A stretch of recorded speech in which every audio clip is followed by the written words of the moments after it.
Ik heet u van harte welkom op een hele bijzondere gelegenheid. En dat heeft te maken met een samenwerkingsconvenant tussen Bonaire en Curaçao.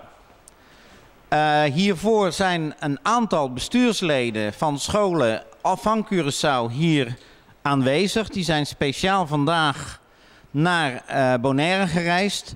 En ik wil van harte welkom heten de heer Aubert Wils van FIDE SGE, Sydney Margarita, de secretaris, Erika Wever, penningmeester SGE en Solange van de dagelijkse leiding van SIGE.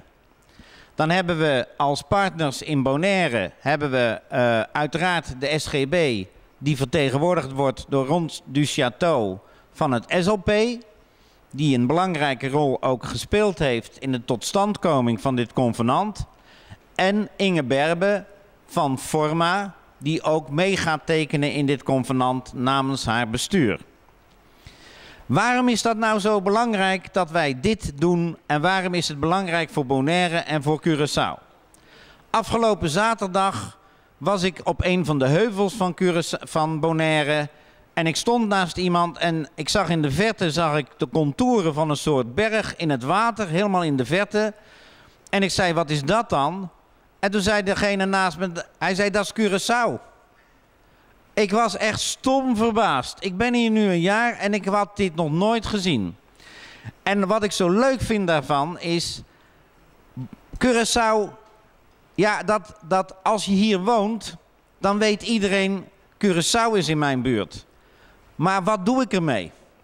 Dat is natuurlijk altijd de vraag. Het is dichtbij, maar het is eigenlijk ook ver weg. En dat heeft te maken natuurlijk met het feit dat ik begrepen heb dat met de boot kan je nog wel van Bonaire naar Curaçao. Maar het is iets heel anders om met die boot terug te komen. Zeeziek word je dan tenminste. Omdat die golfslag dus blijkbaar ongelooflijk ingewikkeld is. Maar wat is hier vandaag gebeurd? Het feit dat wij Curaçao kunnen zien liggen is ongelooflijk veel dichterbij gekomen. En dat komt eigenlijk door datgene wat we straks gaan tekenen. Scholen die werken eigenlijk allemaal los van elkaar. En wij hebben het nu voor elkaar gekregen, samen met Curaçao, dat die afstand overbrugd is. En hoe doe je dat? Dat doe je tegenwoordig door de digitale leerweg. Want wij kunnen met computers, door op internet te gaan, kunnen wij tegenwoordig alles delen. En dat is eigenlijk op Curaçao al gaande tussen scholen. En Curaçao die staat er helemaal open voor om dat delen nu samen te laten gaan met Bonaire. Dat doen wij dus niet, dat doen we niet door de zee te overbruggen, maar eigenlijk, ja, die overbruggen we wel, maar dat doen we door een of ander signaal waardoor wij beelden krijgen. En waarom is het nou zo belangrijk dat de SGB hieraan meewerkt? Als je kijkt naar leerlingen, dan is voor mij, alle leerlingen zijn belangrijk. De SGB die bestaat uit MAVO, HAVO, VWO, uit het VMBO. Maar daar aan vast zit het SLP. Speciale lesplaatsen met een praktijkschool.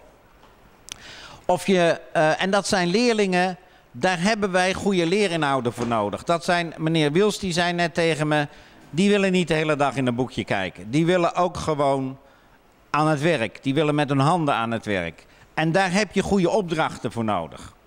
En die opdrachten die gaan wij met elkaar delen tussen Curaçao en Bonaire, waardoor we samen sterker worden.